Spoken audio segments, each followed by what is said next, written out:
দুমকি পটুয়াখালীর একটি নবগঠিত উপজেলা, আনুষ্ঠানিকভাবে যার যাত্রা শুরু করে ৮ জুলাই ২০০০ সালে।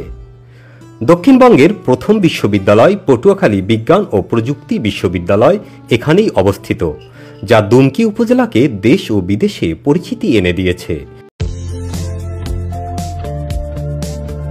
এখানেই রয়েছে আঞ্চলিক উদ্যানতত্ত্ব গবেষণা কেন্দ্র, যা এ এলাকার গৌরব। একসময় ছিল নদী, খাল আর বন জঙ্গলে ঘেরা সুন্দরবনের অংশ। মগ, পর্তুগিজ ও জলদস্যুদের আক্রমণে একসময় অতিষ্ঠ ছিল এই জনপদের মানুষ। বর্তমানে এটি কৃষি ও শিক্ষা কেন্দ্রিক একটি আধুনিক জনপদ।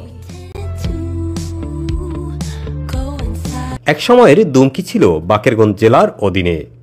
১৯৭২ সালে প্রতিষ্ঠিত জনতা কলেজ, ১৯৭৯ সালে কৃষি কলেজের সূচনা ছিল এই রূপান্তরের মাইলফলক।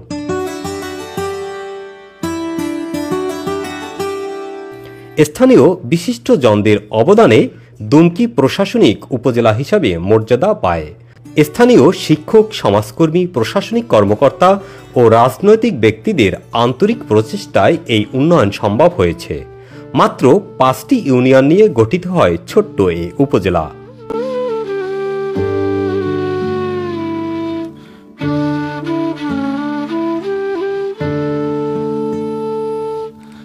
আর দুমকি উপজেলায় বরিশাল থেকে প্রবেশ করার সময় আপনাকে লেবুখালীর পায়রা সেতু পার হতে হবে। নান্দনিক এই পায়রা সেতু দুমকি উপজেলার আরেক আকর্ষণ, কারণ বরিশাল থেকে দুমকিতে প্রবেশ করতে হলে আপনাকে দৃষ্টিনন্দন পায়রা সেতু পার হয়েই যেতে হবে।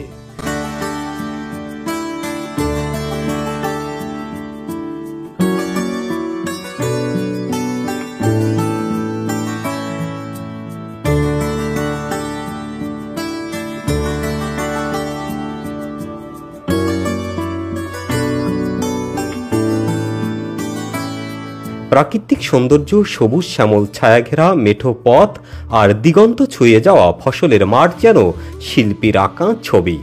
অসংখ্য খাল, নদী, পুকুর, মৎস্য সম্পদে ভরপুর।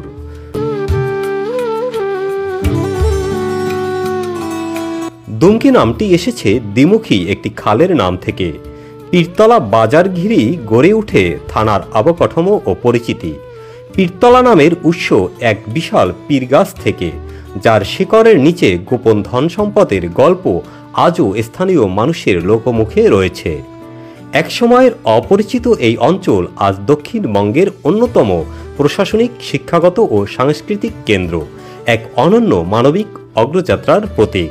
এবং শুধু বাংলাদেশ নয়, বিদেশেও তার পরিচিতি ছড়িয়ে পড়েছে।